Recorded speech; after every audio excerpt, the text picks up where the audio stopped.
So Tacumbo here to talk to you simply about stretching and the benefits of it and how it can help lengthen the muscles and take strain off of our joints. So as far as stretching, when we're talking about stretching, there's two basic concepts. We have static stretching, so where we're holding the length of a stretch over a certain amount of time. This could be anywhere from 30 seconds to 45 seconds, but we're just holding the stretch without any movement and just feeling the muscle lengthen or elongate, and this will allow a fresh supply of blood flow to the area, which will ultimately help loosen the muscle and also takes pressure off the joints that the muscles are attached to and just allows for optimal muscle lengthening. So that's static stretching. The next variation of stretching or version of stretching is dynamic, and that's basically an active form of stretching where we're getting our bodies ready for movement.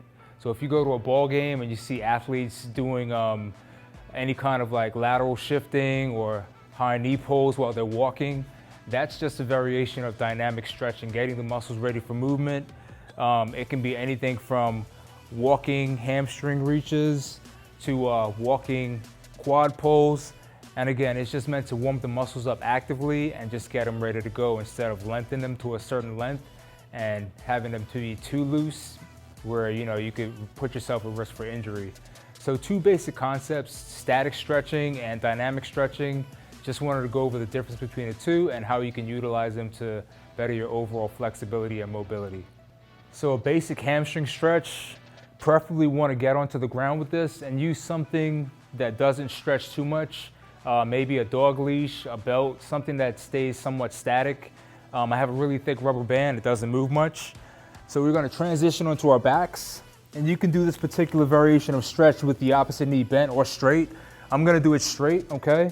I'm going to lie back first, and then I'm going to slowly extend my leg, pulling up with both arms, and I'm feeling a nice stretch in the back of my thigh and not the back of my knee. We're trying to stretch the hamstring, not the back of your knee. And as I'm holding this stretch, I'm really reaching through both heels to really try to lengthen and open the hips up and to provide even more optimal stretch for the hamstring. With this static hamstring stretch, you want to hold for no less than 30 seconds and just really focus on your breathing and how the stretch is allowing your muscle to lengthen. It may seem a little monotonous and boring holding a stretch for a certain amount of time, but in the long run, your muscles and joints will thank you for it. Okay, then I'm going to slowly ease out of it. Okay, switch legs. And with this side, I'll just show the bent knee variation. So I'm bending my left knee and pulling my right leg straight up. And in this case, I'm reaching my right heel as high to the ceiling as possible. And I'm imagining my left knee is going further away from my left hip. And that'll just allow for the hips to relax and you'll be able to get a better stretch and be able to relax into it a little more. And of course, you want to hold this for no less than 30 seconds.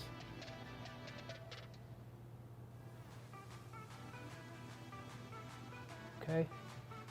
So the next stretch that we have here is a piriformis stretch.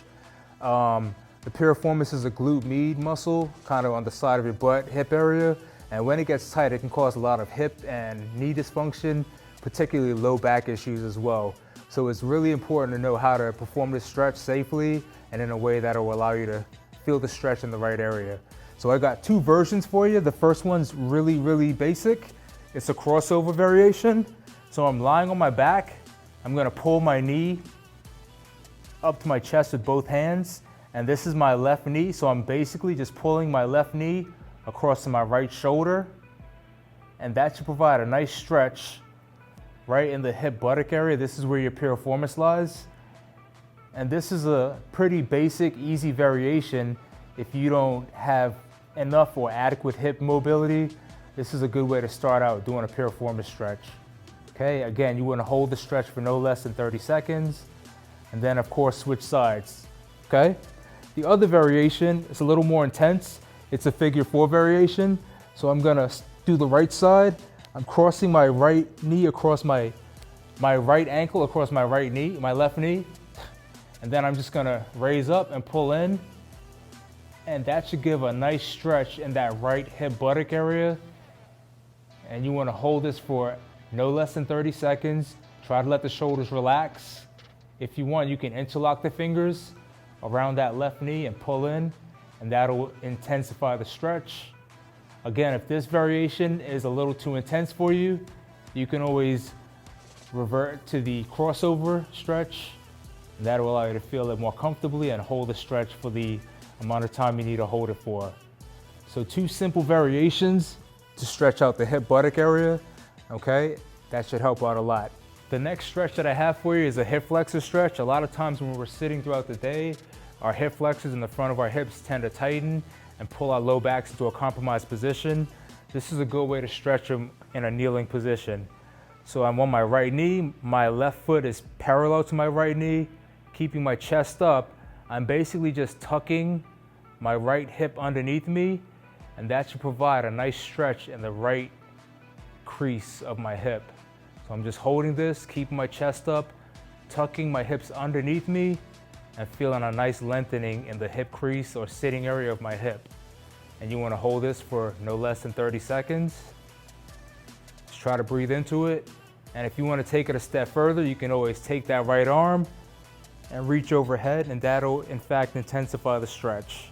Just reaching the arm straight up, maintaining that tuck under in the hip, and feeling that nice stretch in the front of your right thigh, hip area. Let's switch sides. Left knee, right foot parallel to left knee, tucking my left hip underneath, feeling a nice stretch in the front of my left hip crease, holding, keeping my chest up.